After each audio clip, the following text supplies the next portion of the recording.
I am delighted to introduce and chair what promises to be a fascinating evening of discussion on the future of the Eurozone, a subject that has perhaps been made even more topical by today's speech by the British Minister on the role of Britain in Europe. We are very fortunate to have an exceptionally apt speaker for the topic at hand.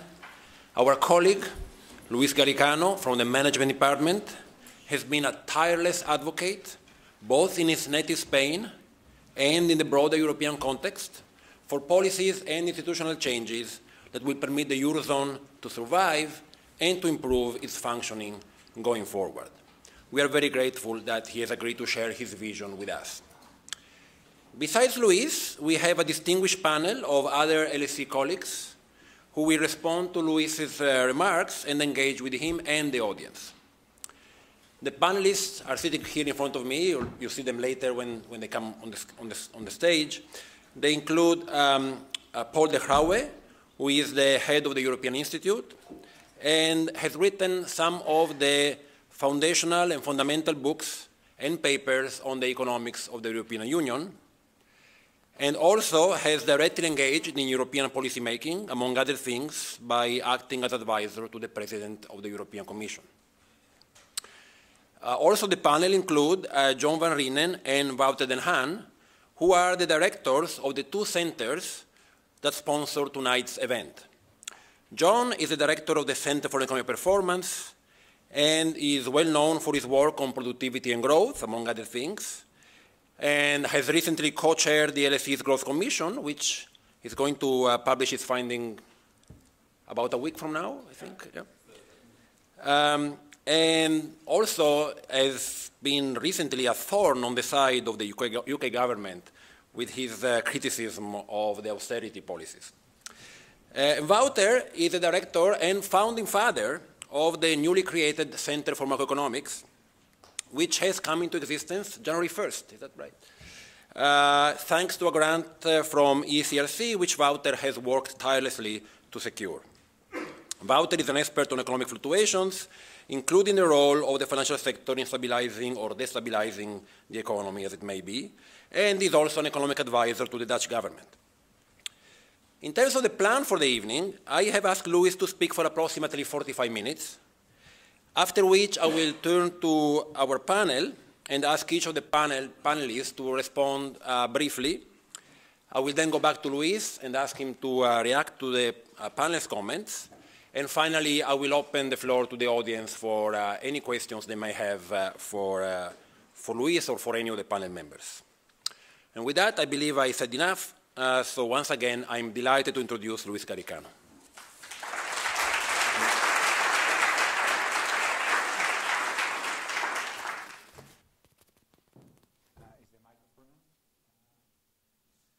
Good evening, everybody. Is it on? You hear it? Okay. So thanks for having me. Thanks, Francesco, for the invitation and a very kind presentation. And thanks, John van Reenen, as well.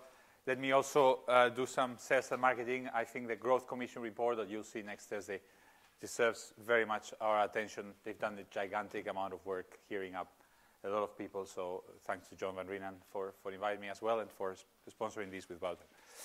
And to Paul for discussing. It's just the credits. This is like a movie. I have to give thanks to so many people. It's like the Oscars. These are the two groups of people that have worked on this. Paul de Grauwe is one of them, and is inspired to many of the things. And the Euronomics group with Marcus Brunemeyer, Dimitri Vallanos, who is at LSE, some of the proposals. And I'm also going to be relying on a paper in the Journal of Economic Perspectives that Tano Santos and me have I'm just finished. It's a strange time. And it's a strange time because the crisis seems kind of over without much having happened. There has happened one thing very, very important, which is that the European Central Bank has decided to act in a way that is more or less similar to what other central banks in the world do. And with that fact, and without much change in the underlying economics, what we see is a very large drop in the interest rate differentials in the last years. The market participants like to talk about risk on and risk off. they would say risk on now. Yesterday there was a sale for Spain's debt, and it was the largest order book ever in history, of course at the prices which were not necessarily very low. But if you look at the graph in today's FT, you see the interest rates coming down, the interest rate differentials coming down substantially now. The risk premium is around 350, which is what it was quite a while ago, before a big part of the worst part of the crisis. So we do have a central bank in Europe, the European Central Bank, deciding to act as a lender of last resort, and I'll discuss that briefly. But I would argue that the crisis is far from over in many ways. It's far from over because the governance of the Eurozone is still very incomplete. It's far from over because we have a perspective in Europe, in England, in Spain, and in many other places of what is politics without growth, a politics where basically all the games are zero-sum, where what I lose is what you get, and as a result, where kind of without the oil of growth, every conflict becomes a distributional conflict with little ability to add to it. What I'm going to do is I'm going to identify what I think are the two key elements of the crisis. I'll talk a little bit about the Eurozone and a little bit about the periphery countries. Then I will give you a case study, which is going to be the case of Spain, to try to explain you what does the crisis actually mean for a particular country, and how do we link the crisis that Spain is suffering with the Eurozone problems. And then I'm going to explain this roadmap that Paul Grauwe and others contributed to creating on the Euro, the INET Euro Council roadmap, and I will kind of compare it with what is happening. I will do a little bit of a report card where we'll see what are the things that are done and what are the things that need doing. Okay, that's the plan. Let me first say there is a clear design problem with the Euro. Okay, there is no question about it. I think there is three issues that need our attention. And instead of telling you what the issues are, I would just like to quote from a 1998 Financial Times article by Paul Grauwe, who will be the discussion. It was after the Asian crisis, and Paul says, you know, can the Asian crisis happen in Europe? This is in the FT, and you can see it in his website. I came across it. He never mentioned it to me, but I was pretty stunned. He says, can the financial crisis happen in the Asian crisis happen in Europe? And he says, yeah, you have the ingredients for it. The new European Monetary Union that you're going to put in place is actually going to look very much like the Asian crisis looks. It's going to have all this capital mobility, and it's going to have a fixed exchange rate, giving people a false sense of security. And then he goes over a full paragraph of suppose a real estate bubble in a country that let's call, for example, purposes, Spain. I mean, and then he goes a full paragraph explaining the real estate bubble in Spain and how people all people go and invest there and all the banks are in trouble. I mean, it's really, it's worth reading, okay? So we have set up a union that is incomplete in terms of the banking supervision is at national level, whereas the monetary policy is at the European level, the fiscal policy is national. You cannot correct the imbalances in terms of competitiveness with a single currency. So the union is incomplete in many respects. You don't necessarily need to solve all of those, but there clearly are design problems. And what you have is the flight to safety that happens the moment there's a moment of panic between the south and the north. So basically the flight to safety is not to the safe asset in a country, but to the safe asset in another country, which creates these gigantic moves in the differentials that graph shows you. And what really makes the crisis extremely complicated and unique, I think, is this diabolic loop between banks and states. That's really the key design problem that I think needs correcting. The basic design problem is that you have states that are supposed to back up the banks, but that don't have the ability to back them unlimitedly because they cannot print their own money. And you have banks that hold those states' debts and that are not sufficiently diversified in holding debts from all countries because, for regulatory reasons and for pressure from the state, etc., end up holding a lot of the state's debt. So what you have is, in some countries, like Spain and Ireland, the banks go wrong, the states are supposed to stand behind them, but they don't have the financial ability to really stand behind them. So the private debt sinks the public taxpayer, and countries like Greece and Portugal, where what happens is the state starts being in big trouble and causes a financial crisis in the banks. None of those things can be solved, at least the confidence or the multiple equilibrium part of those problems cannot really be solved by appealing to a central bank because there's no central bank behind. That's the essential problem, and that's the design problem that I think can be corrected. Now, the interesting thing is, in the same way as Paulo Grauwe was pointing these things out, when you see the Deadlock report, and I wonder if he will agree later in his discussion, a lot of these things are also in the Deadlock report. I don't think they saw the financial aspect of the crisis, but they saw a lot of it. And the truth of the matter, this is the report that created the European Union. And the truth of the matter is, I mean, it seems hard to believe now, but they did it on purpose. Okay? There's this bike metaphor in the construction of the European Union, which is, you know, we have to keep moving, and the European Union only works as long as it's advancing. And so what we do is we create on purpose an incomplete construction. We get ourselves in trouble like a bike, and then we do another. The bike is always in disequilibrium, right? It only runs because you're falling forwards in a way, right? So the European Union is falling forward. That's the idea. So there's a political, that's a political objective. We're going to try to put the pieces to continue growing Europe, and the treaty, as Prime Minister Cameron said today, commits everybody to just continue this construction. Of course, the problem is by the time the crisis happens, it's not obvious that the Europeans are really so much interested in ceding more power and creating an ever closer union.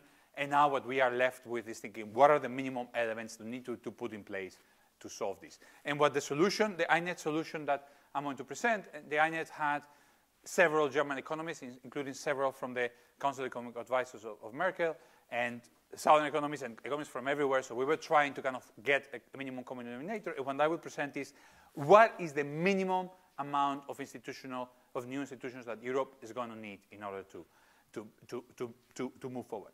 But it would be silly of me to say it's just a Euro problem and nothing else, okay?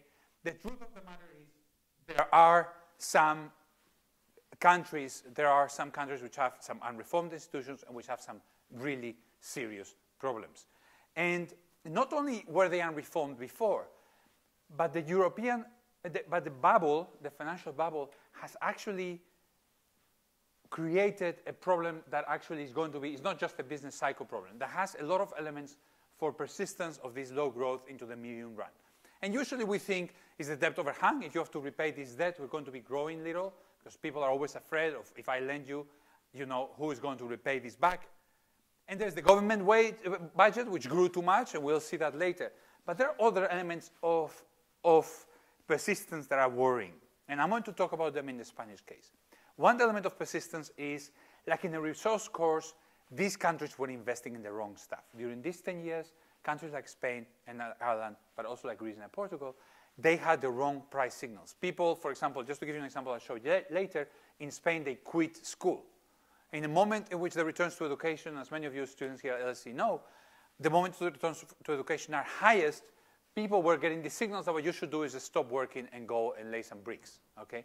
25% of the male population in Spain, for example, was actually working directly in construction. I'm not adding the people who were working making doors and all other things.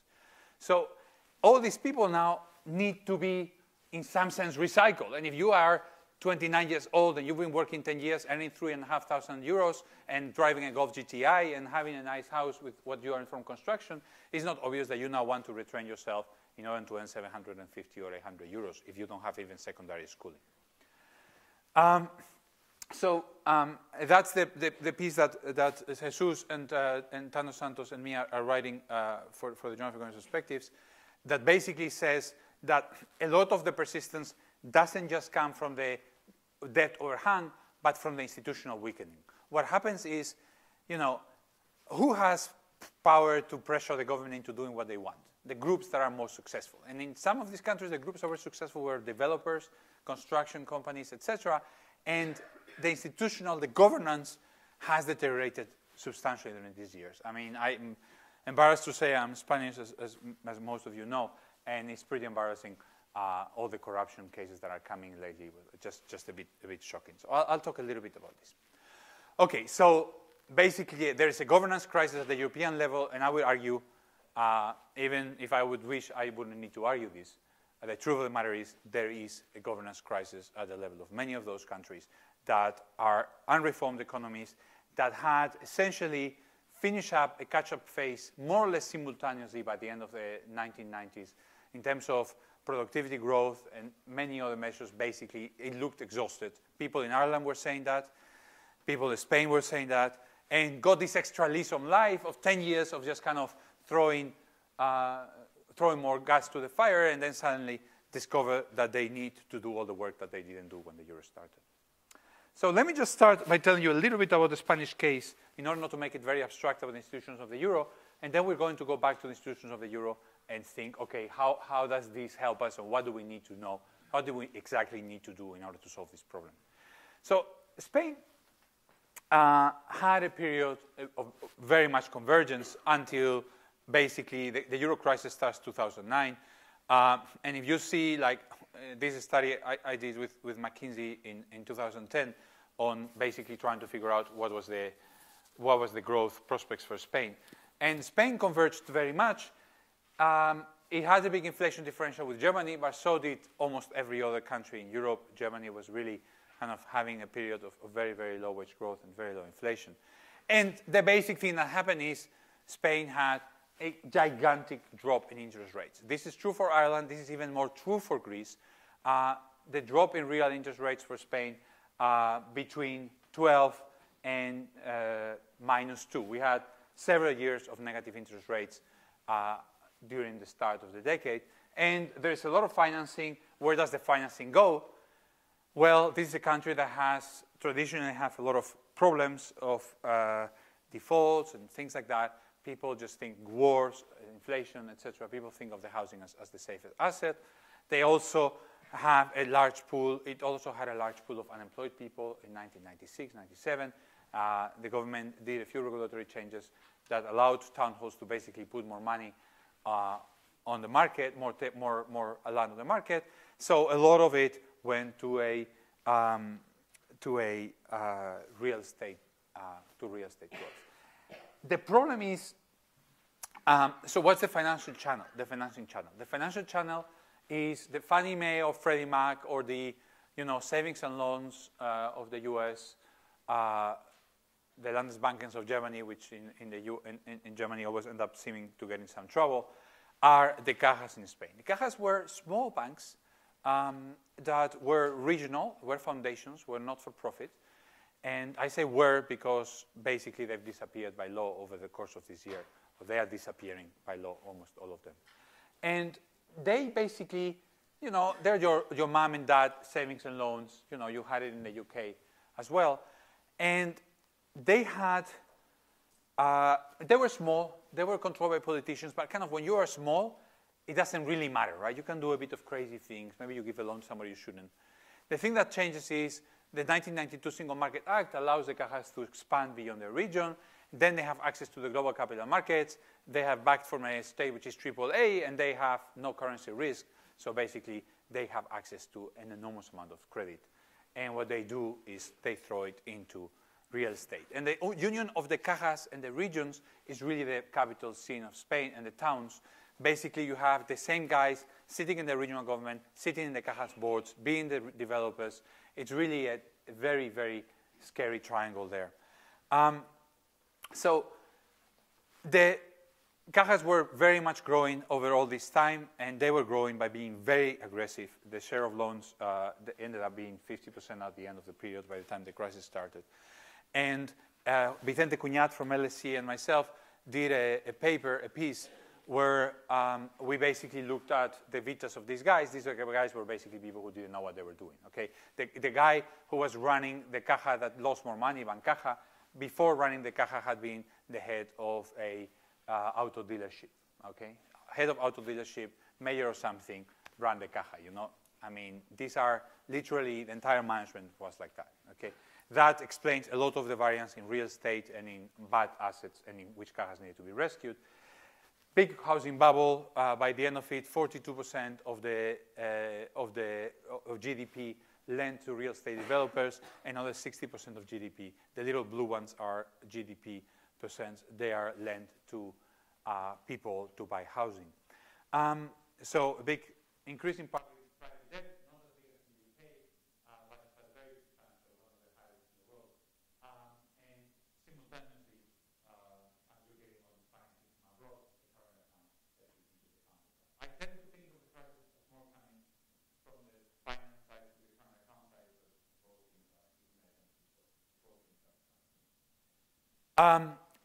I wanted to talk about the persistence. That's what I told you I would just talk about in Spain. And I want to talk about three basic reasons that the bubble is not gone, why the bubble actually is likely to persist in some ways. And the three are the big bad asset problem, the deficit, and the competitiveness issue. During all this time, Spain grew 3.6% per year on average. That's much more than the European Union, much more than the United States.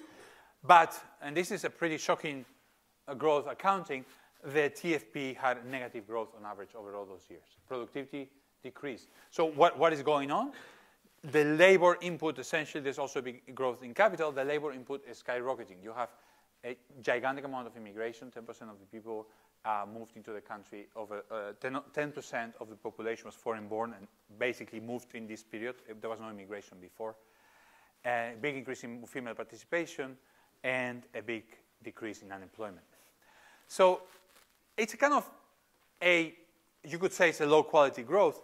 What is unusual in Spain is the distortions in the human capital investment decisions. I think that's a pretty kind of scary thing for the future, and I just want to point it out. Essentially, what happens is the wage signals are encouraging people to drop out of school. This is something I put in my blog, and what it shows you, the red line on the left, is the ratio of bachelor's to high school diploma earnings. And what you see is that before the boom, a person who went to college would earn 25% more than the person who didn't go to college. By the end of the period, the earnings premium had disappeared. You didn't have any earnings premium from going to college. You could earn the same, essentially, just attending high school. So what that tells you is, what would you expect? People to drop out of school, right? And that's what you're going to see. This is a comparison. There was last year, somebody did an actual paper with this data about Norman Sosnow. And what you see in the middle column, I don't think I have this thing working. What you see in the middle column is that between 97, the male wage premium 1910 was actually dropping. And if you compare it with Germany or with the US, obviously, information technology revolution, globalization, we know wage premium. The salary that somebody who studies gets when they become salary has been increasing over a long period of time, simply because the low-end jobs are being outsourced or are being disappeared to automation. And also the medium jobs, 950 percentiles also having that impact as well. So basically, you see here the share of people in construction, males between going up from 15 to 25%. You see the wages in construction. They are basically at the 25th, 27th percentile when the period starts. A construction worker, although increased in supply and yet in shares, and yet the wage is increasing to the 40th percentile. So essentially the same story. You should just stop working and go get yourself a job in Leibniz or something in the construction industry. What's the consequence? That's the dropout rate, third highest in the European Union. Here are the in the OCDE. Here are the dynamics. Okay. What you see, and I think it's kind of almost a smoking gun, is if I put the European Union dropout rate, it would look very much like this, like the Italian one. Okay, it goes down basically over time. And the Spanish one was basically like the Italian one. In fact, it was better. The dropout rate was dropping from 40 to 30% in 2000. And what you see here is not only it stops dropping, but it actually increases. Okay, as the share of kids who don't finish high school secondary education. Okay? So what you see is that other countries such as Portugal or Turkey, it's actually dropping, and it does look like Spain is actually suffering from a relative underperformance there, significant. That's the first source of persistence. This large number of people who have stopped studying or who would have otherwise finished studies, who have gone for something that the market price signals suggested was a good choice, either in retrospect or maybe in hindsight, maybe in advance we would have said it was not a very good choice, and now there's this generation which is going to be very squeezed. The second source of persistence, of course, is the structural budget deficit. If you look at Spanish kind of accounting, I mean, the Minister of Finances was always proud. Spain was running a big budget surplus. Spain doesn't have a big state, okay? So these kind of levels of expenditure out of GDP are essentially like in the US, okay? 35% expenditure out of, 35%, I mean, if you go to these numbers, sorry, this is the revenue. If you go to this number, it wouldn't be much higher than the United States. And they're going to try to get expenditure there. What happens, what is that scissor opening up is two things. Unemployment insurance contribution are 4% of GDP, 40 billion. Okay, just that accounts for the growth from 40 to 44 of that expenditure number. The revenue coming from directly from housing accounts for another 3 to 4 points. So basically, just the unemployment plus the housing revenue disappearing is going to give you a big deficit, which is going to be very, very hard to close. And it's particularly hard to close because there is a demographic problem. And I think the dependency ratio in Spain is not, I mean, you all know it, it's happening everywhere in the Western world, but it's happening particularly in the Mediterranean countries. Fertility rates are very low, and you're going to have this social security problem where the state accounts are bad, and they are going to kind of continue into the longer term retirement. The last issue on the expenditures that I think is important is the regions. During this period, part of what I was telling you about the institutional issue is that the decentralization happened in this very generous way. You have all these regions, everybody needs more. In every one of these meetings, there was 3 restructuring of the regional budgets. In every one of these 3, everybody was a winner. Every region came up with more money than they had before. How can it be? Because there's gigantic growth, and there's a bigger pie, and we just give more to everybody, okay? That's just not a financing arrangement that is feasible, and essentially, the regions account for all of the expenditure in health and in education. And as a result, the regional budget is the blue, is the red, which is 36% of GDP, of the total budget, sorry, of the total public expenditure. Now, it is something that hurts me to talk about institutions. I would rather say, oh, it's fine with Spain, it's all the Euro trouble. And the truth of the matter is, it wouldn't be true, okay? So, the regions have been built without much consideration for sense of any kind, and now it's coming back to bite Spain. The reforms are promised, but they are reforms without reformers. The Securities and Exchange Commission president is somebody who, just to give you one example, they appoint somebody who doesn't know anything about securities and is just a politician from the Popular Party. So you have this kind of continuing kind of undermining of apparent reforms. And the last 4 weeks, I mean, have been outright depressing, with a very substantial scandal in the Catalan and in the Popular Party. So I will go back to that in a sec, just briefly. I just want to say the housing inventory is very large. In the US, at the worst of the crisis, was around 10 months of supply. In Spain, it's maybe 100 months of supply. So, I mean, of course, we're not talking about the US. I mean, the US, the proper comparison would be Arizona, Florida, etc. But just to say that it's a big excess supply. I'm going to go very quickly through the policy responses. We could talk a lot about Spain, but I'm going to be quick. The financial system, basically, it was very slow. The politics, as I was telling you, of the reform is such that the politics of the bubble is such that essentially undoing the whole Cajas thing would mean the whole political system would end with a lot of egg on their face. So essentially, there was a huge reluctance to clean the whole thing up. And at the end, all the debt is going to end up in the public sector budget. There are 3 measures that have finally been taken. There's a bad bank.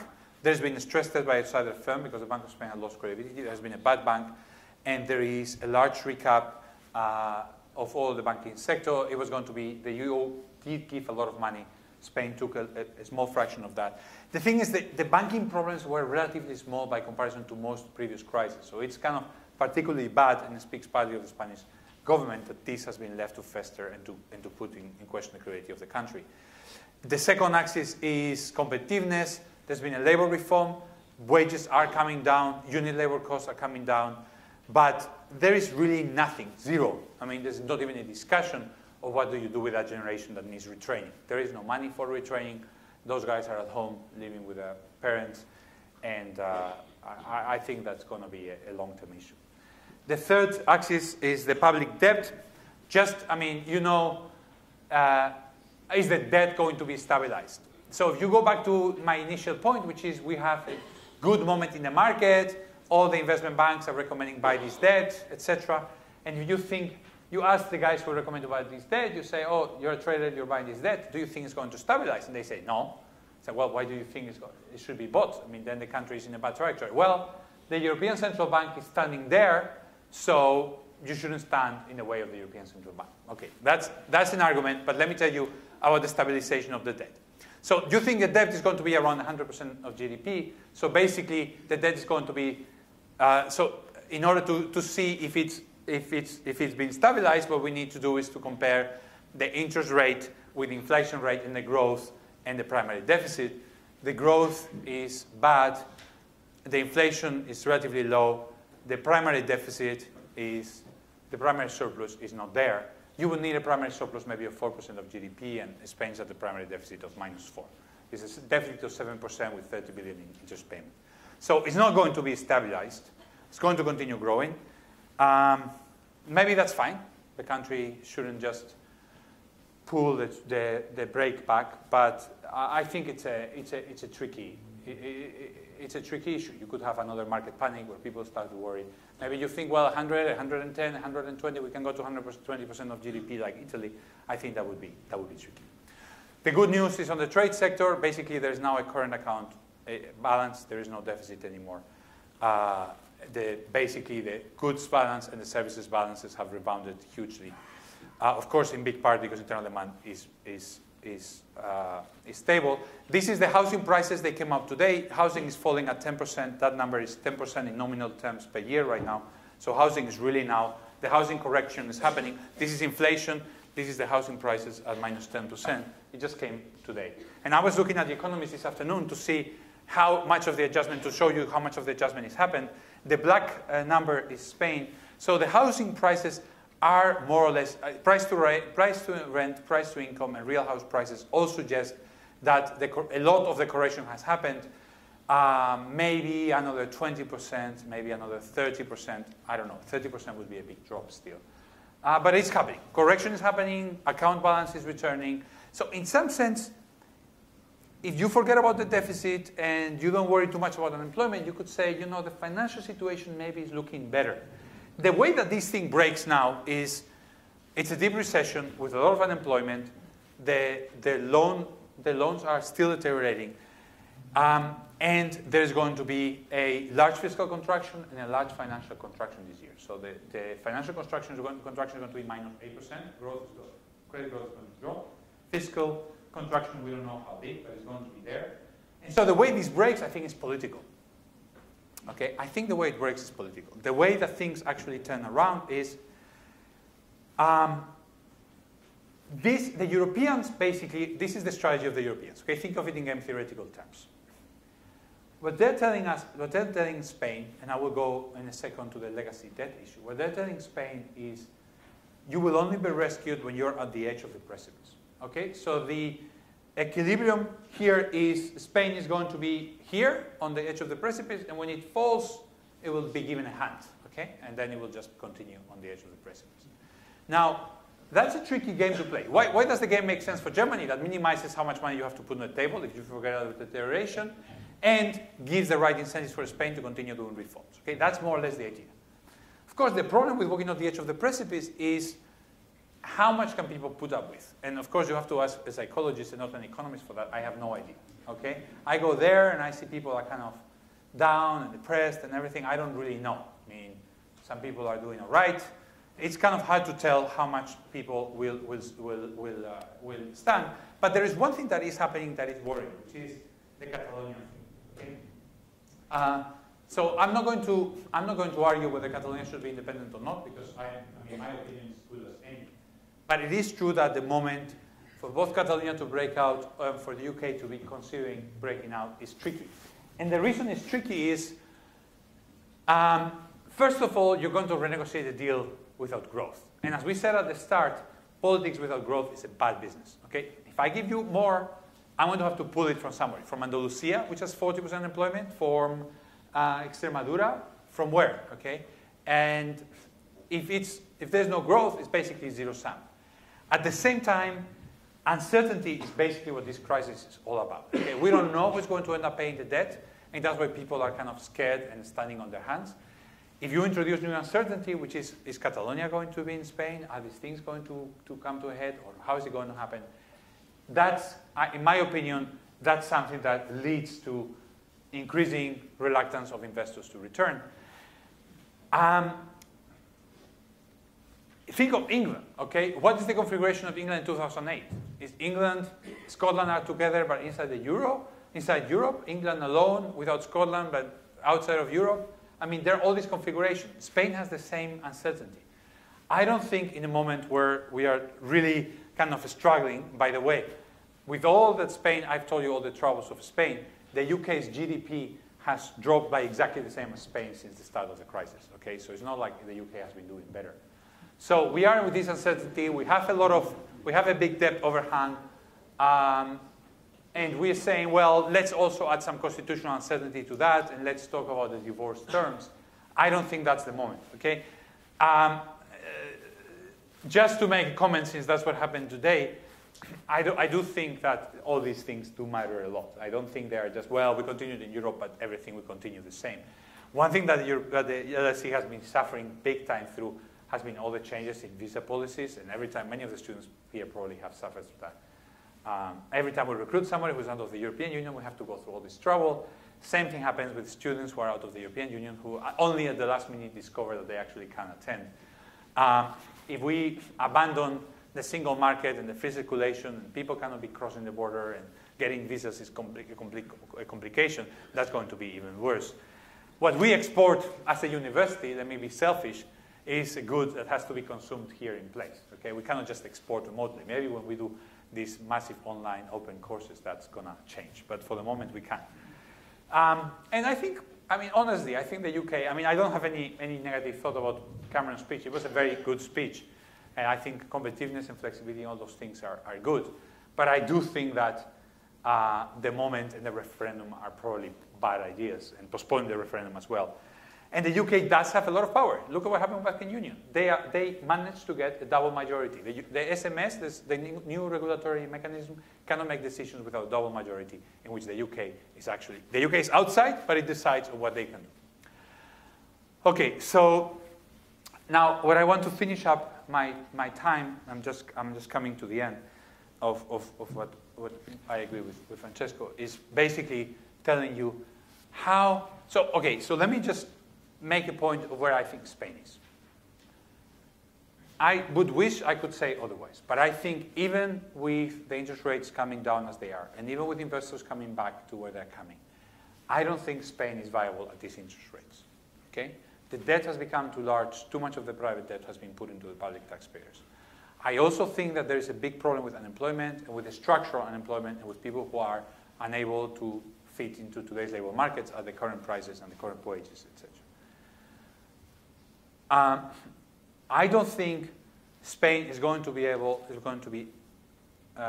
the growth rates that we can anticipate, is going to be able to deal with the debt that it has incurred. I think that's true, and in the paper that I'm doing for John Paulson's Perspectives, we're looking at Greece and Portugal and Ireland as well. I think that, so I've been reading a lot about these other countries' kind of institutional messes lately. And I think that's kind of true for them as well. I think a lot of what's happened has to do with the euro, has to do with a 10-year period in which kind of the credit conditions were wrong, were too lax in part. I mean, you can say, well, it's great, you cannot complain, we gave you interest rates, negative interest rates to borrow. That's true, but that distorted a lot of allocations inside the countries. So I think Europe does need to do something. On the other hand, we have to be realistic, okay? More Europe is not what European citizens want, okay? Dutch citizens don't want to hear about, after they've seen what happened with corruption in the Popular Party, for example, they are not going to want to say, oh, well, let's share more with these guys, okay? That's not something that inspires a lot of confidence. So what we need to do is to say, okay, how much can we do without going too far, while bringing people with us, okay? And let me remind you that we said the problems were the lack of a banking backstop, the banking sovereign loop, the fiscal contagion. Sometimes a country has to suddenly look after the banks, then suddenly everything is kind of, so imagine Spain having to pay this 40 billion in unemployment insurance per year, then suddenly the bonds that the banks have are going to deteriorate. The banks are also going to be in trouble. The sovereign, the loop that I was telling you before about, and the difficulty that these countries have to rebalance inside the euro. So the document that Aine did over the summer was about restoring faith in the euro area, stabilizing interest rates, trying to reduce the debt, and address these structural flaws. And as I said, we're trying to do the minimum. So here's what we came up with. There's a legacy problem. And the legacy problem is what I've been telling you about. Okay? The legacy problem is we've accumulated a lot of debt. We've made wrong decisions on banking, on human capital, etc., given the wrong prices. Okay? And I think by now we all agree that that was a bubble. Some of my macro colleagues might disagree in the discussion, and we'll discuss it. So given those wrong prices, then there is now a legacy situation that is going to strangle those countries. And that legacy situation has to be resolved together. At the same time, and that's the insight on which we build this report, at the same time, you don't need sharing into the future. Okay? There's a lot of economists, and maybe some of the discussions, maybe some of you who say the only monetary union that works is one with a full fiscal union. If that's what you believe, forget it. I don't think that's going to happen. Okay? So let's try to build something that we think is feasible and that doesn't require such a gigantic step for European citizens, such as in the future you have an open-ended commitment to bail out the Greeks. I don't think European citizens are going to be buying that. Maybe I'm wrong. Hopefully I'm wrong. I mean, me personally, I would like it. I just don't think that's something that's going to happen. And I also don't think it's necessarily actually strictly necessary. Okay? So on the other hand, I do think the cost of a breakup is too high. I mean, many of you are probably going to tell me, look, if your situation is so desperate, you guys gotta get out of the euro. I don't think so. From the institutional perspective, if you get this system that has developed over the last 10 years of corrupt politician, developer, whatever, if you give them the power to print their own money, that's not going to end up in a very good place. All right? So I don't think going the Argentinian route is good for Spain. To be honest, I don't think it was good for Argentina either. But that's not the discussion we want to have right now. Okay, so what's the path? Is the path Eurobonds? As I said, I think minimal sharing. I think Eurobonds are politically not feasible, but I also don't think are economically necessary. So what we think is you need enough banking union to stop all this sovereign banking loop into the long run. And you need some solving for the pre-existing debt, for the legacy debt. Okay? So legacy problems must be solved together. I think that's fair. I mean, could I convince Merkel of that? I don't know. But we could try. Okay? I think it would be fair to say, look, the reason Spain started the crisis with 45% debt to GDP, 40% debt to GDP. So all of the rest has been accumulated over the last 5 years, in a big part saving the banks. And saving in the cajas. And saving the cajas means, there is a big loan from the Managerial Landesbank that the caja pays back in fully. All the senior bonds have been paid back. And then the caja is like, oh, I don't have any money, so the state has to put it. So the taxpayer is in a way bailing up the German taxpayer. So in a sense, it's only fair that is shared. It's also necessary, because as I said, the legacy problem is going to strangle Spain. I don't think that trajectory that I drew before, 100% of debt of GDP, 2% inflation, 0 growth, and 4.5% average interest rate on the debt. I don't think that trajectory looks like folding. But there are some really good economists in the panel and some experts on Spain that I see from investment banks and everything, and maybe I would love to hear a more optimistic view if there is.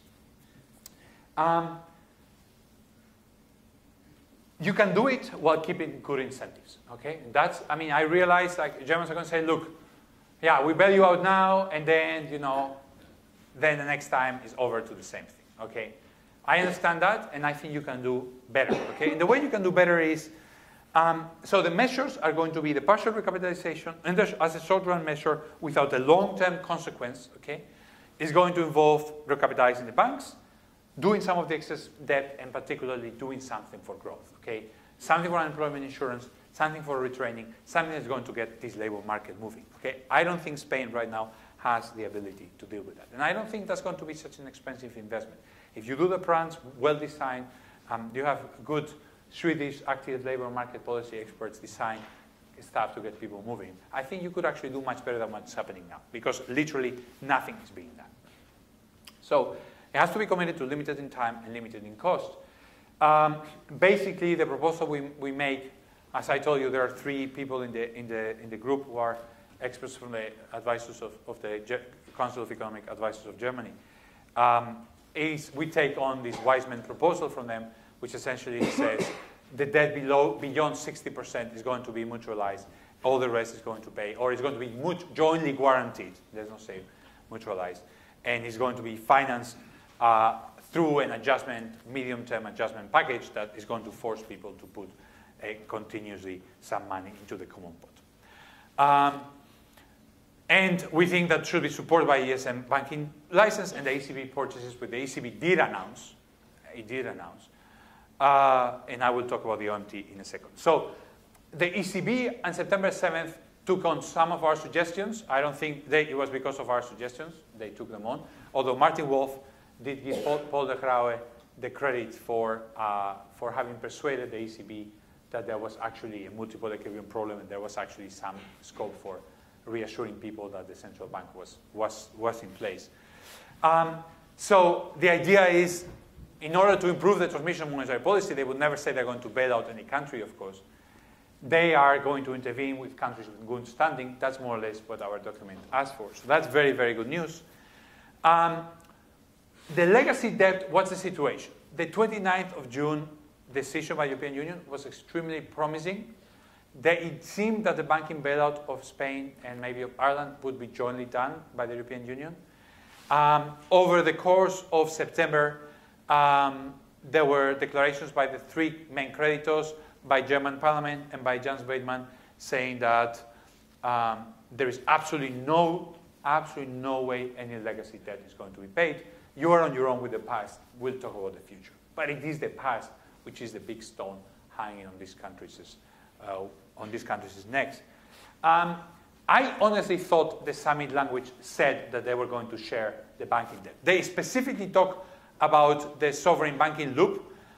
They say that it's imperative to break the vicious circle between banks and sovereigns, and that there's going to be a supervisory mechanism, and that they examine the situation, and that they're going to try to do a joint financial support to the recapitalization of the banking sector. Now, when it came to actually doing it, they said it didn't said what we all read, or what many people read it said. In terms of the long-term solution, I told you what the 3 issues that I thought were there. These are the elements that we think are necessary, and I've put a little traffic light to tell you where do I think they are. So, banking union to stop diabolic loop between banks and sovereigns, it is on its way, but this is not going to do anything to solve the current crisis, okay? It's going to, basically, I'll tell you in a second, there's a single supervisory mechanism. It's going to be something for the future, but at this point, it's not going to solve the vast banking problems.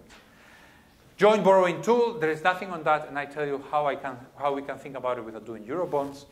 Financial reform, sovereign debt restructuring mechanism, some fiscal rules.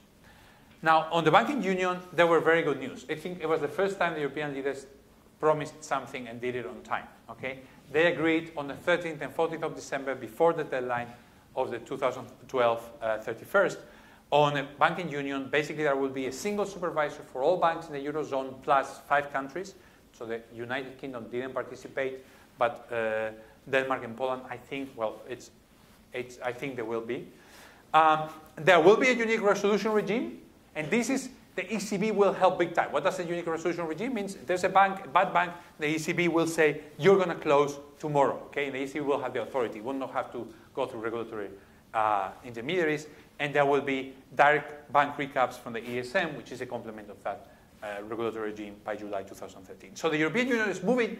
What is not happening is any sharing of passback loans or any Federal Deposit Insurance Corporation type arrangement where all the deposits in Europe are guaranteed. So you still will have a banking sovereign loop as long as you don't have an FDIC, because the citizens of one state will be scared. The states will have to stand behind the banks, and that will put at risk the solvency of the state. So banking union at least is advancing. As I said, no European FDIC, not a systemic levy yet to fund this resolution, but we'll see what happens this year. And there is no, we thought it's needed a fiscal backstop, some joint insurance for big banking crisis, that a big banking crisis doesn't sink the state. If the banks in Arizona go under, the United States stands behind those banks. It's not the Arizona government which has to be behind them. If the Arizona government had to be behind them, Arizona today would be bankrupt, because Arizona, as you know, had a bigger bubble than Spain.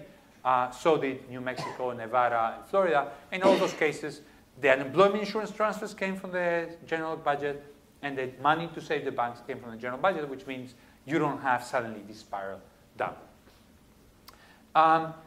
The Eurobonds, as I told you, are probably not necessary. What this Euronomics group, with which I've been working this year, with Marcus Runemeyer, Dimitri Vaillans from LSE, Sten Weinhover from NYU, and some of the guys, what we thought as a suggestion, and I think it has some traction. We presented the IMF, we presented the European Commission, in the EBRD. I mean, we presented in many places, and it does have some traction. We presented the Italian Treasury and many other treasuries. People kind of think it's maybe all right, but they're scared. I mean, I'll tell you in a second. The basic idea is this. First, let me get the word out of the way, because it's an unpopular word. It's a securitized solution, securitization. Okay? The European Debt Agency buys the debt of the member states. It doesn't jointly guarantee it. What happens is the senior tranche, there's a senior tranche and a junior tranche of the debt. The first losses on that, so you buy the debt, the EDA buys the debt, the European Debt Agency, and it issues a bond. And that bond is called a senior bond or a junior bond. If you have the senior bond, you are promised that you will not absorb losses until a very large amount of losses have taken place. If you take the junior bond, you actually take maybe a 10% interest rate, and you absorb all the losses on the debt. But there's no guarantee. Okay? Maybe at the start will be a little guarantee. It's not joint. So if it's not joint, what does it do? It's a joint asset, but it doesn't involve joint liability. Okay? So that's the European Debt Agency balance sheet. It holds the sovereign bonds that it has bought, and it issues this debt, which is the European senior bonds and the European junior bonds. And people who have some risk profile, if they want something very safe, they take a senior bond. And people who have more risk appetite, they take a junior bonds. I honestly think this is the only solution that has any hope right now, because I don't think Europe is going to go for a common debt instrument. There was some point in the last year when it seemed like treasuries, very, very short-dated paper maybe would be possible, but I don't think that's anymore the case. Why do we think it breaks the diabolic loop? Because the banks, you change the regulation. The banks don't get to accumulate all this country debt. They get to accumulate only the European senior debt. And you're going to give higher risk weights to all the country debt. So that means the banks are not exposed to the sovereigns. And you break this situation where if people want to be safe, they sell Italy and Spain and they move to German debt. Here, if you want to be safe, you sell junior and you buy senior. But that is favoring as much all the countries. It's not, Germany is not collecting the risk premium. Everybody is collecting the risk premium together. And I also think it will do something for the market in the short term, because it's going to help with the new equilibrium, and it's going to help with the buying all the new short-term paper, all the new debt that has to be bought. Okay, so I'm done. I think I said 25 is 28, so you'll be giving me a... So let me tell you where I think we are.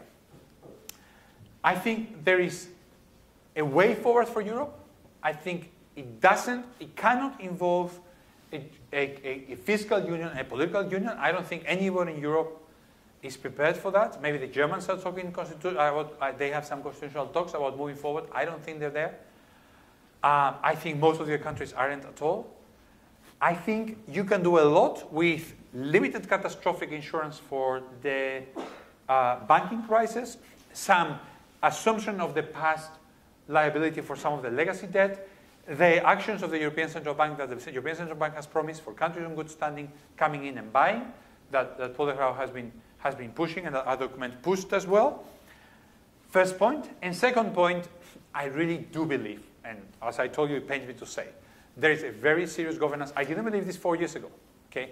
5 years ago. There's a very serious governance problem in all those 4 or 5 peripheral countries. And I think they also need help. And if you ask me why do I think Spain should go into a rescue program, I actually do think it should go into a rescue program. And I think the reason is I think we need to import some institutions from outside. I mean, I know there's a lot of skepticism in developing and many other fields where you can import institutions, but I think in terms of unemployment, in terms of creating new businesses, in many issues, Spain has a really vibrant, dynamic private sector. It works very well. Companies like Telefonica, like Zara, like Marco, like Iberdrola, I mean, they're doing well. They compete internationally, etc. It has a really and I think it's true for Italy as well. It has a very problematic public sector. Probably the answer Francesco will give me is, well, if it's your problem, you have to solve it yourselves. You cannot expect the Germans to solve it for you. But I think it's unlikely we can solve it ourselves. Thanks very much, and I look forward to this discussion.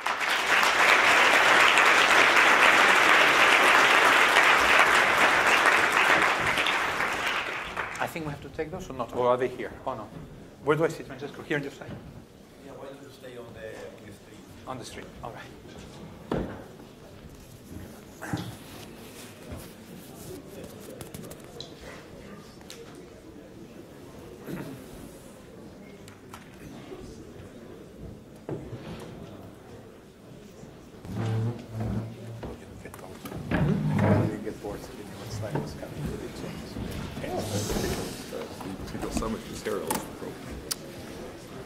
Okay, thank you, Luis, for a great presentation. Paul de Grauwe's name has come up multiple times in the presentation, so it's only natural that I ask him to go first. I had hoped I could talk the last. It's always more comfortable, but that's fine. No, I take up the challenge. And first of all, I want to say how interesting I found Luis' presentation, and what struck me most is this. Well, one of the things that struck me so much is how, when a country is in a bubble, it affects institutions. It corrupts institutions, right? And Spain is an interesting but also sad example of this. And it is all so absent from our textbooks, isn't it? Yeah. I mean, first of all, in standard macro textbooks, bubbles don't exist because rational agents would never allow this to happen. But then when you think about it, once you get into bubbles, even our macro models that allow for bubbles don't have this dimension that you can distort incentives so much that you will actually destroy institutions or corrupt institutions. And that, I think, is a very powerful analysis, right? A very powerful idea that I must say I was very much impressed with. One question I have, since you said you have been looking also at other countries, is the following. What makes Spain different from Ireland? I hear from many people that in Ireland things are going to go in the right direction. It looks like they have bottomed out and things will be fine. And when I hear your story about Spain, I'm so depressed that there is no such thing. So what is it different? The antecedents were very much similar, right? I mean, an excessive boom, bubble, but somehow things evolve differently. Did you have in Ireland the same kind of corruption of institutions? Maybe that's where the difference is, but I don't know enough about it. One issue that you have not touched upon, but that may be important when one compares Ireland versus Spain, that is that when you go through an austerity program, you need social consensus in a society that austerity in the end is good for you. But that you can only get, it seems to me, if there is a sense that the burden is shared by everybody, right? That it is somehow fair, that rich and poor, and hopefully the rich more than the poor, share in austerity. Then that seems to me to be a precondition for a successful austerity. Is that the difference between Ireland and Spain? That in Ireland you have more of this sense that, yes, we have to go through it, it's painful, but we accept it because we have a sense that it's shared by the whole society. And is that present in Spain? That's a question I'm asking you, because you have been comparing these countries, and I would be very much interested to hear your view on this. So that's on the diagnosis. Then let me say, because we are supposed to talk no more than 5 minutes, right? But let me a few things about how to get out of this, right? And in that we were together in this group. There was in that report one line saying that some of the participants did not agree with everything, right? And I was some of the participants, right? But I signed a document, and my name does not appear in the footnote of the sum, right?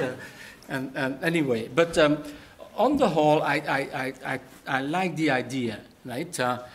The separation of the legacy issue from the steady state solution, that the new institutions you want to build. I like the idea, but at the same time, I have a problem also, because there is a time consistency problem or a credibility problem here, right? Here you say, bygones are bygones. We have been fools in the past.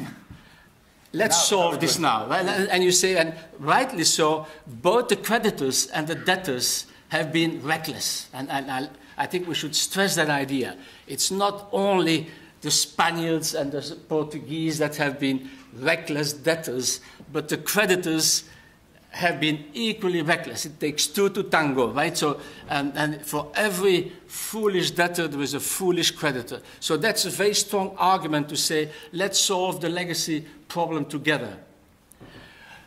But of course, the world is going to go on, and there will be future crises.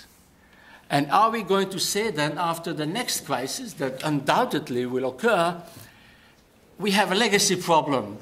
Let's solve this legacy problem jointly. Of course, you say, well, we'll have the right incentives to avoid this, but history is there to say that these things have a tendency to repeat themselves.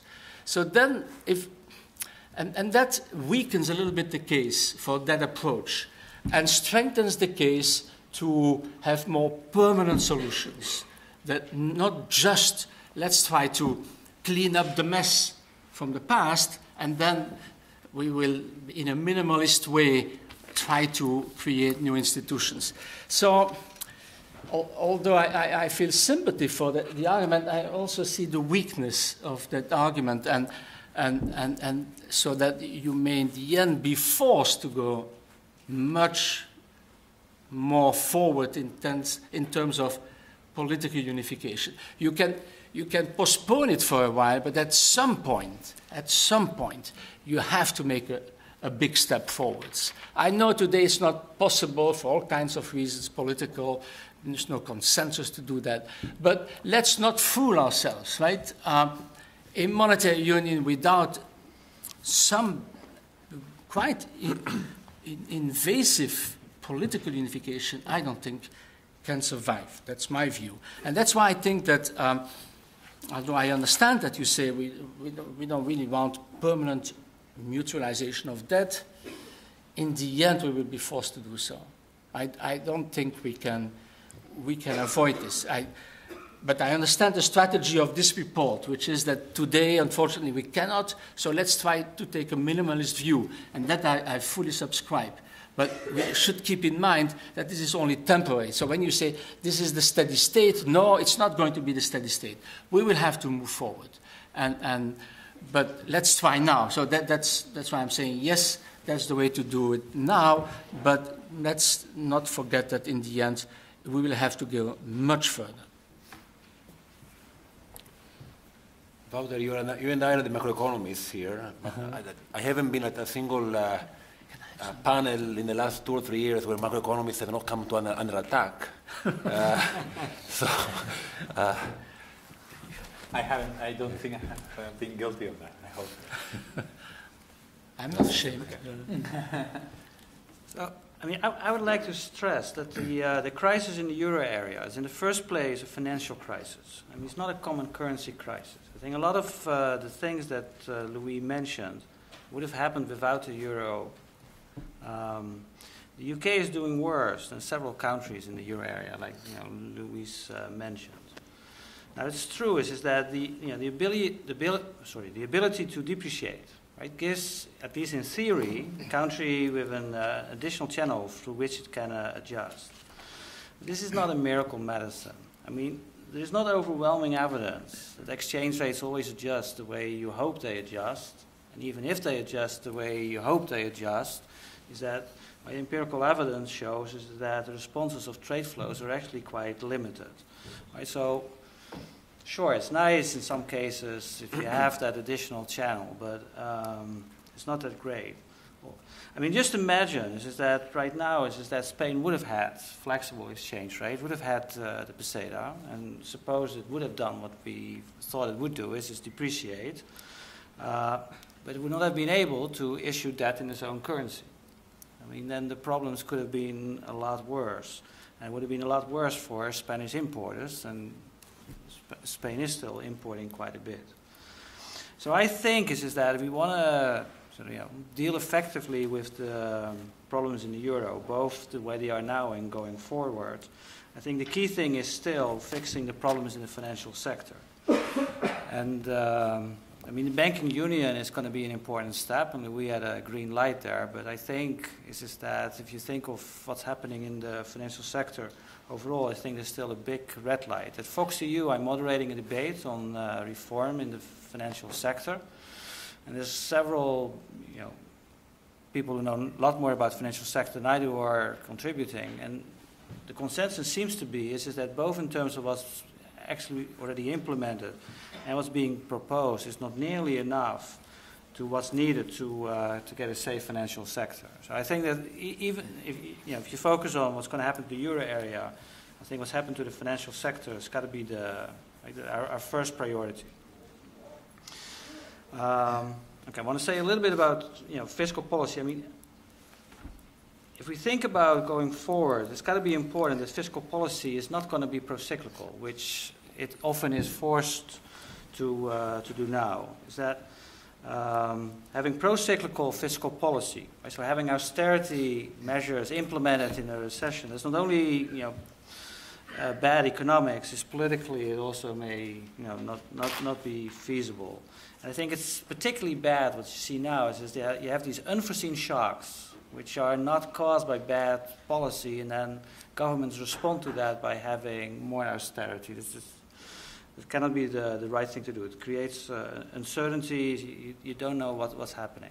Now, of course, to make that credible, to let countries be more counter-cyclical with their fiscal policies, is that they got to behave better during good times. And so our notion of what is an appropriate debt to GDP ratio, what's the surplus during booms may change. We sort of thought is that 60% debt to GDP is sort of something to aim for. But maybe that's an insane number. Maybe we should aim for 20. And I mean, if we would have started the crisis having on average 20% debt to GDP, is that life would have been a lot better now. So finally, I want to repeat what Paul said about the moral hazard. I think we got to realize no matter what system we're going to have, fixed exchange rate, common currency area, or flexible exchange rate. And no matter how we're going to structure it, is that investors will be sometimes over-optimistic or over-pessimistic. And so we are going to get crises and we are going to get bubbles. And actually I think is that even rational agents allow for bubbles. You can write down models where everybody is rational and you're still going to have bubbles. So We're going to see those things again, no matter what we do, no matter what kind of solution we're going to have. So the best that we can do is actually try to reduce the chance of them happening. Now, Louise had nice sort of set of examples on how we can limit the damage if they happen. Right? What the ESM can do, what the ECB can do. But the most important thing I think got to be is that we have the rules in place such that the individuals who are over-optimistic, who take all those extra risks, don't have the incentive to do that. And if they do, is that they actually will be sufficiently punished. And I mean, some of you guys, I'm sure, know the story, but so when they started to install airbags in cars, you would think that's a great thing because if you crash, then the damage is going to be less. And a lot of what Louis said is we talked about ways in which if the economy crashes, then how can you reduce the damage? But what happened when they installed airbags is that car drivers started to take more risks, which actually was really bad for pedestrians. And if you could have done another change in the car. You could have put a dagger in front of the driver on the car wheel, and they would have driven in a much safer way.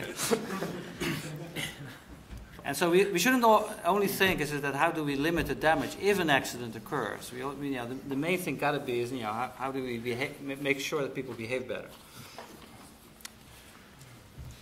John, you're the British economist on the panel, and today was a big day for the UK relationship with Europe. I'm sure people want to hear your reactions on that, and also, of course. Yes. Okay. So I'm definitely going to say that. I'm going to make two small comments and come back to that point at the end. Because although, you're correct. Although I have a Dutch surname, as I like to say, I'm the son of an African immigrant. It's true. I was probably the only Brit born here, so I have to. I'll make a few statements about that to get Louis' response. I want to just reiterate in some sense what the last two speakers have said. I mean, the way I see the global problem, the fundamental global problem that we've had over the last few years is, as Wouter said, huge financial shock, global financial shock, followed by a policy response which initially was very good, trying to deal with that problem with the banks and in many countries a stimulus program, but then very quickly going into kind of a fiscal policy stance, which has been,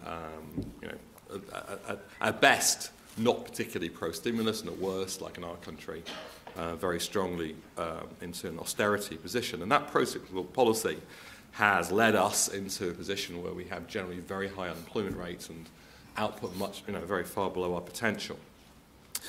So, on top of that kind of general problem of lack of demand, we have what's happening in Europe, which is what Louis was focusing on, which was in the Eurozone, there was this kind of strong imbalance between North and South, and that in response to the shock, it was very difficult to do the standard things because we're in a single monetary unit. You can't depreciate your exchange rate. There isn't fiscal transfers as there is as Louis was saying in the US. So that's the kind of critical problem, and the current path the Eurozone is on, I mean, it's better than it was maybe 12 months ago, is really unsustainable because of exactly the problems that Louis was saying, that, Spain, Portugal, these other countries, as the problem of debt builds up, the plan A is to continue with austere fiscal policies, which builds up the deficit, which builds up debt, which leads to more unemployment. That's not sustainable. The only way out of that is to, I think, as Louis was saying, to separate the kind of legacy problem from the steady state problem. Without that, I really can't see a solution to that. Maybe politically that is infeasible. I hope it's not infeasible. I think we've had lots of suggestions of ways out of that. But there needs to be a recognition in Northern Europe that the legacy problem has to be somehow decoupled from the steady state. And without some type of, albeit imperfect, solution to that, we're going to continue these countries, which like Greece and Spain and Portugal, are going to continue in this very bad position for long periods of time, and ultimately may lead to breakup. Second comment, I also, the analysis of how Spain got into the problem with the property boom and that being linked to bad institutions and the political the chaos, it sounds right, but the Ireland thing makes me think, is that completely right? Because in Ireland, there was 3 big banks. They didn't seem to have the same degree of political corruption problems as the chaos have. So it seems to me this is maybe, there was also problems of overlending in the United States as well. So it doesn't seem quite that's the full story of what went wrong in the kind of property boom section of Spain. So I wonder whether you could, we talked about this, so I'd like you to comment on that. And what I'm going to end up, of course, is where we heard the speech today from the Prime Minister. You were very nice to the Prime Minister. I think too nice. I actually think this has been one of the, I think in retrospect, this will be one of the kind of saddest days in the kind of British political history, actually recent British history. Because I think it's like, the European family is in trouble, we know that.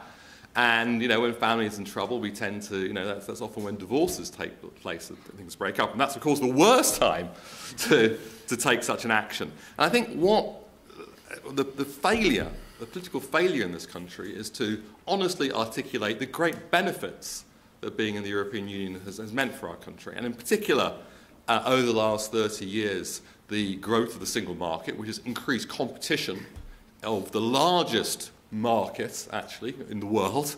GDP is like $17 trillion. That's bigger than the United States. Access to that market is incredibly important. The competition from that market has been an incredible benefit to the UK. And I think that hasn't been articulated and hasn't been realised.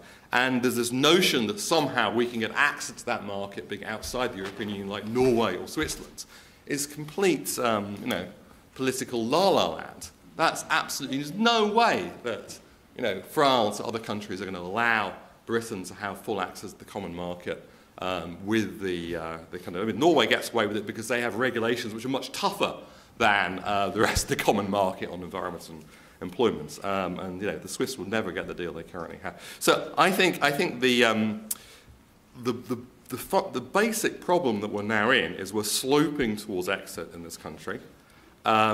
That we're creating a huge degree of policy and political uncertainty. And as we've learned, from economic research over the last 10 or 15 years, uncertainty can be a huge drag on growth, both because it discourages investment and also because it makes the reallocation of assets between good and bad projects, low productivity and high productivity firms, it makes that much worse. You end up with this kind of rabbit caught in the headlights effect where people are not investing, not hiring because of this. And that, I think, is extremely risky. If you're a multinational firm thinking about where to invest, are you going to invest in a country that you think is going to be outside the largest trading bloc in the world? I think that this is, I hope I'm wrong, but I'd like to get Louise's views on this. But I think the trajectory we've now put ourselves in towards a referendum is going to lead to an extremely bad outcome for the UK. So that's my kind of question and comment, I guess. Louise, I will give you a chance of responding to these comments. I'm keen on particularly rephrasing and adding to Paul's question about the credibility. So you trace back the crisis to these exceptionally low interest rates. So what is it in the mechanism you're devising that will keep spreads from collapsing again after the legacy problems are resolved? And because that's the problem you have pinpointed, that this disappearance of spreads between different countries. So what is it in this your mechanism that will keep spreads from disappearing? Thanks, Francesco. I am keen to hear any more comments you have, actually. So if you want, can you also kind of make a more product? We'll talk about them in the dinner. Okay, so let me start with the Irish. So I'll start with Paul, and then go to Wouter, and then so do it in chronological order. Thanks a lot for your comments. What was the difference with the way Ireland? So Paul asked about Ireland after the crisis, and John asked for Ireland before the crisis. Let me say after the crisis. Ireland has this tradition of kind of, let me call them truth and reconciliation reports. Okay, so they just kind of look at their faults and tear themselves apart and throw. They've done a really extensive and very careful report into the financial crisis and the Anglo-Irish disaster. And they've done a lot of reports on all the corruption scandals, on every real estate thing. Anglo-Irish is as bad as the Spanish guys, in every sense. Everything from corruption to like completely just outrageously crazy laws. And the institutional deterioration has happened as well. Over the course of the first 4 or 5 years of the 2000s, Ireland was lowering taxes on real estate, lowering taxes, lowering mortgage, increasing mortgage deductibility. They were doing everything they could to put more gas on the fire. There was really a very clear sense of a commingling of the real estate, the banking, and the political sector. Now, was the big mistake of Ireland, the big decision that was mistaken, was this big decision to bail out, to cover every single debt that the Irish financial system had undertaken, from deposits to subordinate debt, would be taken over by the state. That decision in 2008 was probably not corrupt. I don't think it was taken because Anglo-Irish guys were pressuring the politicians to do it. I think it was probably taken because the politicians were confused. And that was the decision that sank Ireland. I mean, and also because the Americans and the Germans and the Bundesbank and the ECB were putting massive pressure on Ireland. But I do think there was a big problem, and I do think the Irish have actually done a lot of progress in rooting out the problems, putting it in the light, solving things, a lot of things that Spain is really behind. I mean, Spain, the big thing with Spain's answer to the crisis is how slow it has been. The thing is, I mean, at the end of the day, the banking bailout cost 40 billion, okay? 40 billion, I mean, 4% of the GDP, that would be a very cheap financial crisis. I mean, there's been other loans that were given before, maybe 8% of GDP. If this has been put in 2007, 2008, with Spain's debt, actually, Wouter, Spain's debt was very, very low. I don't remember the exact number. Andrew, do you remember how 40. Much it was at the lowest point? It was at 35, 40. Was it 40? 40 or so. 40%, yeah, that was my memory as well. So 40%, I mean, it's not bad. I mean, Ireland was 25 or 30 or so. Yeah. So the two countries with the lowest debt to GDP ratio got in the worst trouble. But because it's certainly not true what you say. That how do you know 40 is not too bad? Agree, but it looks pretty good. I mean, even by your criterion of sex is not good enough. They look pretty good. I agree that it should have been much lower because all of this revenue was bubble revenue. It wasn't real revenue. The credibility issue that Francesco and Paul and everybody has pointed out. I mean, they're completely right, okay? I kind of do something wrong, I go to my mama and I say, oh, mama, I'll never do it again, please, please, please, please let me go, and then I do it again, right? That's how it sounds, okay? Mama Merkel, please, please give me the money, we promise it's just legacy, it's not for the future, all right? I understand that, and you're right, there is a risk. Here's the solution. This SB's idea, without joint liability, they actually rely on the no bailout promise. Okay, we are going to try to enforce the original Maastricht Treaty promise, which is if Portugal has debt, it's on their own. Okay, there is junior debt, there is senior debt in the package. The first losses are absorbed by the investors. The investors know they bought junior debt. Now it's credible because the banks are not going to hold this stuff. The banks are going to hold the European senior debt. And if this junior debt is bad, they're holding the losses. And that means they're going to monitor Portugal. They're not going to think that Portugal is going to be rescued. And that means that Portugal is going to pay a differential. And I don't think the spreads are going to compress as much. So I do think that we preserve the market incentives in a situation where there is no joint liability. Now, Francesco might answer, Luis, at the end of the day, the market will believe there's joint liability. The market will believe that if you save the legacy once, you save the legacy again. I think that you could avoid it. I think you could avoid it with this securitized solution where you're really saying, look, you are buying a high-risk asset, you're getting 10% interest rate on it, you're on your own if Portugal agrees on whoever defaults in the near future. That's the way that the solution does hopefully hold together. Now, Wouter says, and now I'm passing to Wouter, to Wouter's point. Wouter says, look, Spain and Ireland could have been in the same mess without the euro. And I think he's right. They could have been in the same mess. I do think that if you look at Ireland, I mean, the compression of the interest rates was really massive, okay? The differential between the Spanish rate and the Greek rate, in the German rate in 2004 was 0, okay? With Greece, it was 16 basis points, 0.16% risk premium for Greece. I mean, who on earth was just mad enough to do that? So I don't think it would have gone to the same extent. There would have been a differential. So on the run-up, it would have been such a huge bubble. People would have been more worried. On the round down, we wouldn't have the sovereign banking loop to the same extent.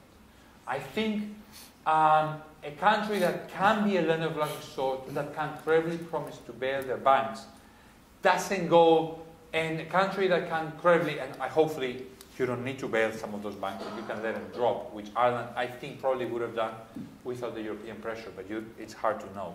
So a lot of this debt comes from pressure of the European Union to bail the entire financial system, and maybe some of it wouldn't have happened. Thirdly, the whole sovereign banking loop, I don't think would have been as pronounced if the states had the ability to finance themselves. So when Paul Grauwe wrote this article that I was in these pieces, and they are based on some research and on his book in the Union, he actually was identifying something that very much looked at the Asian crisis, and a big element of that was the insurance, the moral hazard that Wouter is talking about, that comes from everybody believing they will be bailed out by. And then it was quasi-fixed exchange rate. Here is fixed exchange rate. You'll be bailed out by Germany. I think without that promise, without that moral hazard, it wouldn't have just run out as much out of control. But I completely agree with him. It is a financial crisis. It's not a micro crisis.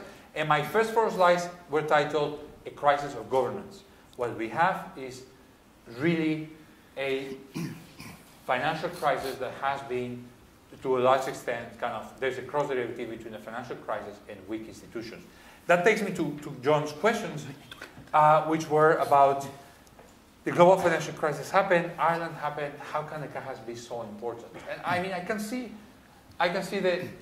the concern. I really do believe that the Landesbanken that invested in all the German and all the US were badly governed. The bilateral Landesbank and the other ones that were in so much trouble.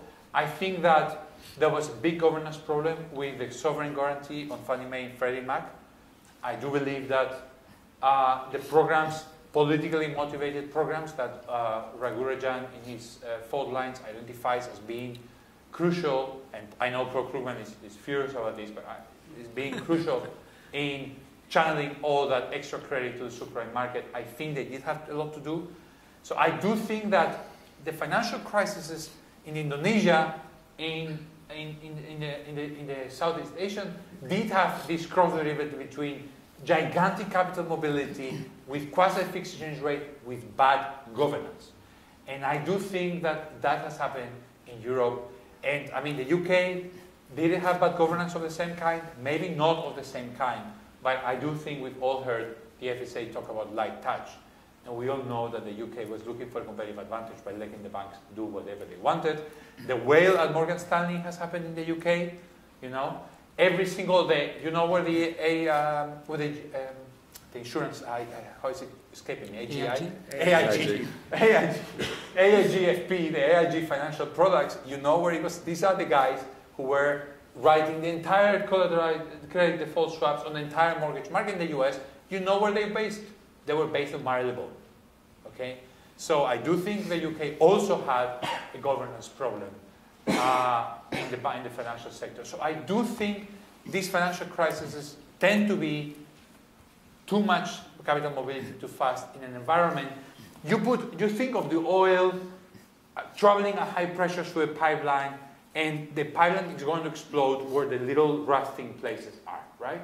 And that's the governance. Okay, you can put all this capital mobility in a situation where all the institutions are solid and everything, but if any governance faults are there, that's where it's going to explode. And I do think there were substantial governance faults interacting with the financial mobility in all these markets. Now, John finished up talking about the UK Prime Minister. I think one thing that struck me of John's description, which I completely agree with, is this point about La La Land. So the whole Catalonia independence thing, so there are two views on this, and I have close friends and close LSE colleagues who are very much for Catalonia independent, and I think that's fine. Okay, I do not think it's the best moment, but I think that's a fair enough opinion. But one thing that is hilarious about the whole Catalonia independence thing is the La La Land point. I mean, there's always this sense that once we're out of here, we're going to be growing like crazy. I mean, Catalonia has had more of a corruption problem with the post-bubble years than Spain as a whole has. They've actually had, they expected that the European Union, there's not going to be any problem with the European Union with preserving the euro. And in fact, and this is the La La Land fantastic point, Junqueras says, of course we'll enjoy free capital mobility. We're not going to give up our Spanish passports. So we will have independence, but we'll travel with the Spanish passport. It's like, I mean, sorry, it's fine if you want to be independent, but you're not going to be traveling. This is the head of the independentist party. I mean, it's fine, but you're going to have some costs that you're going to take. And I agree with John, the UK will have to take the cost of not such a single market and not such a free mobility of citizens. And I think the wealth of a place like LSE is that if we count how many British citizens are in the audience, I bet you it's less than 10%. That always happens in the UK, and I think that's a fantastic thing of the UK. It's really a place where Europe actually, in fact, the only place where Europe actually exists as a place where people mingle and come together. Thanks, Luis. So I realized I did a horrible job as a chair in keeping people to their time, so we are a little bit out of time, but I don't want to rob the audience of the chance of asking maybe 3 or 4 questions. So what we'll do is we get the microphones to go there first, then take maybe 3, 4 questions altogether, and then let Luis respond. Okay, haven't you underemphasized the political uncertainty? You didn't mention the forthcoming Italian elections. You didn't mention the big question mark posed over Merkel's re-election by the surprising result in Lower Saxony, which is clearly going to make her look far more internally into Germany than outside. Now, the second point I make as a former member of Parliament and a former member of the Scottish Parliament. There are 2 referenda in the UK, and there's one next year in 2014, the Scottish referendum. Now, at the moment, I would say the SNP will lose that. But if you speak to any senior civil servant in this country, they will say that Salmon is one of the wiliest politicians. And he could easily start campaigning on an independent Scotland within Europe and make Europe an issue in that referendum. The second point is, I totally agree with Professor Reenen, as a former Conservative member of Parliament, a former Liberal Democrat member of the Scottish Parliament, about the Prime Minister's speech today. It's all about shoring up his personal position and fending up UKIP, which is the final point, the uncertainty in the European elections next year, when UKIP may well, in fact, get more seats than any other party. Francesco, you want to take them all together? No, let's talk all together because we're out of time. And you have to be very short. All right, promise. Thank you. It all seems too little, too late, and too timid, and incredibly vulnerable to one shock, one big shock. I mean, it could be, people are worried about Japan, and the IMF have alerted, it doesn't need much with Japan to start tipping. I'm just worried about the 2 million Spaniards on Red Cross food, says the director of the International Red Cross. So politics and social issues are really clashing here. Are you absolutely convinced that we're not going to need to go to the real wartime equivalent emergency measures collectively, sensibly, in order to prevent nasty extremism, breakdown, social unrest?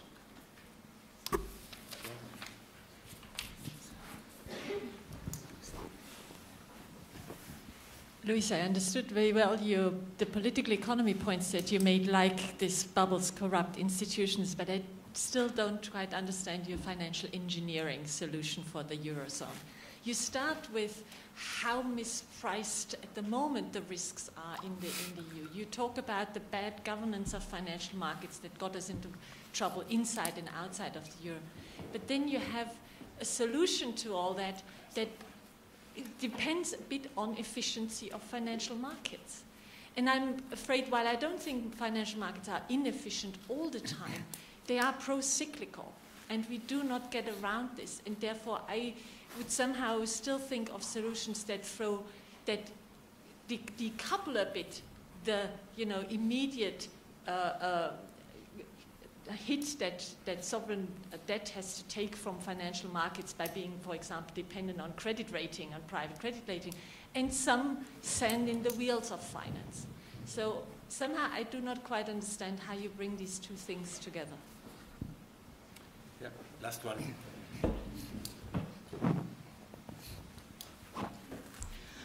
This may be a little different issue from today's discussion, but I'm very curious about the prospect of the Tobin tax, the financial transactions tax for the Eurozone.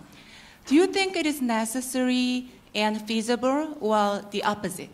Thank you. Okay, Luis, I think we... Okay, I promise to be quick. So thanks for all the questions. Yeah, it's working. They all were good. On the political uncertainty, you know, yes, I did mention the Scotland independence referendum and how that adds to the uncertainty. It's true that the German elections and all the rest haven't come in. You know, one thing that is amazing about this year is I thought of the accidents that could have, when you were asking, of the accidents that could have happened this year, right? So we had those Greek elections that came within a hair of Syriza victory, okay? And I am positive Europe wouldn't have given in to Syriza blackmail because they would have thought, look, this guy is going to start with this and he's going to continue. So if Greece had done that, they would have had to exit. Then we had the moment when the European, when Draghi in the summer, basically the euro was coming apart in July. We were really against the ropes. And Draghi said these 9 words that basically he hadn't asked Merkel. Apparently he gave a call to her. She was climbing in the Swiss Alps after he gave the talk. Okay, so those were 9 words that suddenly kind of moved the rate in Europe by like 200 basis points. It was really massive.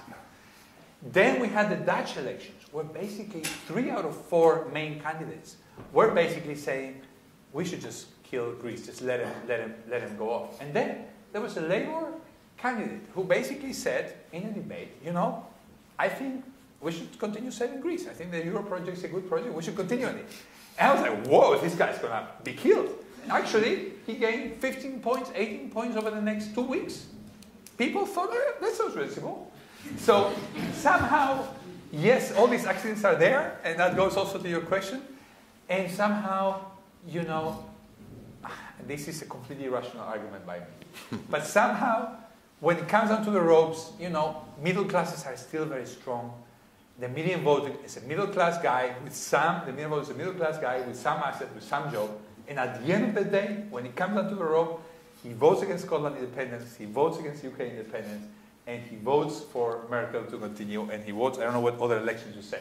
I think that guy who is like, oh, I don't want Europe, when it comes to the last moment, he thinks, you know what, this is just too good to risk, you know? That's, I think, what I'm learning from all these accidents that seem so close. But the median voter is getting close and close to the limit. Too little, too late, yes, one shock, we are away, one shock. I mean, the Greece thing would have killed us. Is Spain able to put it up with it, or are there wartime emergency measures around the corner? I mean, people seem to be putting up with it pretty well. I mean, even as good as the Irish. I mean, mostly you see these people in the Puerta del Sol, but then they end up being a few thousand, you know. The only thing that really is breaking things apart is really the Catalonia thing, where it's going to be a very complicated bargaining. To Walter's question, and I finish there. Walter, I mean, I think a big part of that excessive convergence and that mistake by the financial markets was a mistake about the politics. They thought everybody would get bailed out. If you maintain that clear certainty that the junior debt in this arrangement is not going to be bailed out, I think you will maintain a differential. Will it be enough? Will what Wouter said still happen? Still you'll have the bubble? I think you still will have bubbles and you still have crisis. Hopefully they won't get to this extreme point. The problem I have, Wouter, is I agree, some sand on the financial markets is necessary. And I did criticize excessive capital mobility as a problem, like allowing the cajas to kind of expand all this freedom in the financial markets for institutions that are not well governed. But I do think that if the alternative is the regulator, a lot of what I've been talking about is that there has been an awful lot of regulatory capture and an awful lot of political economy problems. So as Stiga always said, yeah, it's all good and well to say there is a problem in the markets, but when you talk about the solution that you're trying to solve, you have to convince me why there's not going to be a problem. problem in the government side. The Tobin tax takes us a bit out of our discussion. I mean, yes, some sand is possibly a good idea. I don't think it can be done at a level that is beyond, a little bit broader than what is being proposed. But I think some sand, I agree, is good. Thank you, Francesco. Luis, thank you very much. It was really, really a treat. Thank you for the panelists. Thank you for the audience. And see you next time.